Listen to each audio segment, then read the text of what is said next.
Para sa mga may sakit, sa ngalan ng Ama at ng Anak at ng Espiritu Santo.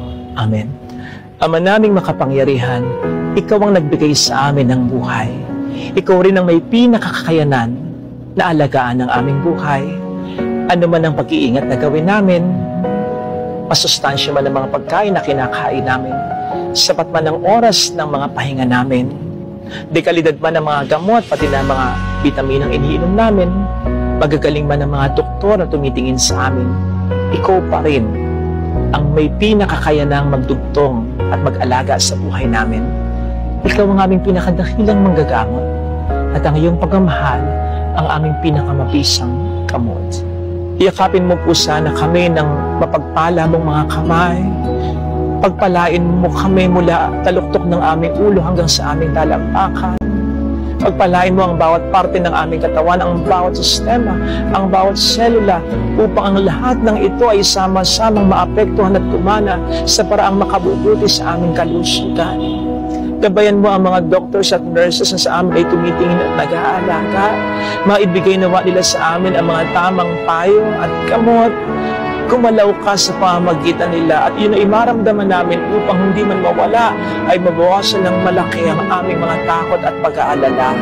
Sinabi mong kami magtiwala sa iyo. Tulungan mo po kami na magawa ito. Sabi nga po ng mga apostol mo, o Panginoong Jesucristo, dagdagan mo po ang aming pananampalataya sa iyo, sapagkat kung minsan kami nasasaktan, nahihirapan, nanlalata, naiinip at napapagod na, tulungan mo pong huwag kaming pangibabawa ng mga negatibong bagay na ito na aming nararamdaman at ang iyong salita ay ang aming panghawakan. Yung salita mo na mahal mo kami, na hindi mo kami kalilimutan, na kami iyong pinakikinggan at kahit kailan ay hindi mo kami pababayaan.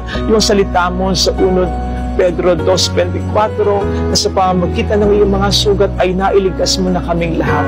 Tulungan mo po kaming huwag mabulit sa tukso ng diablo na nagsasabi sa amin na hindi mo kami mahal, na hindi mo kami pinakikinggan, na ang mga nararanasan naming paghihirap ay bahagi ng kapuusang binigay mo dahil sa aming mga kasalanan.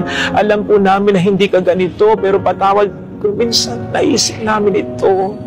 Kaya muntik na kaming magtampo at lumayo sa iyo.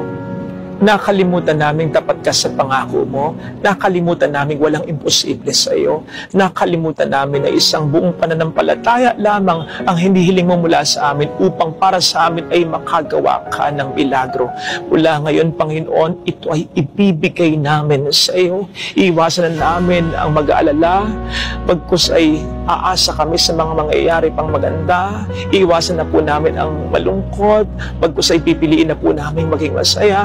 Bibigyan namin ng magandang laban ang demonyo na pilit kaming ginugupo at nilalayo sa iyo. Katawan lang namin ang kaya niyang sirain, pero hindi ang aming espiritu. Kaya't kapag mas pinalakas mo na ang espiritong ito dahil sa aming pananampalataya sa iyo, ay wala nang magagawa ang diablo, kundi palayain na ng tuluyan ang aming katawan na kanyang matagal lang pinahihirapan.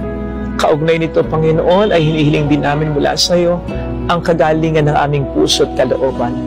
Kagalingan sa kasalanan, sa galit, sa hinanakit, sa selos, sa tampo na nararamdaman kung meron man, upang ang aming kagalingan ay mas maging buo at makatotohanan.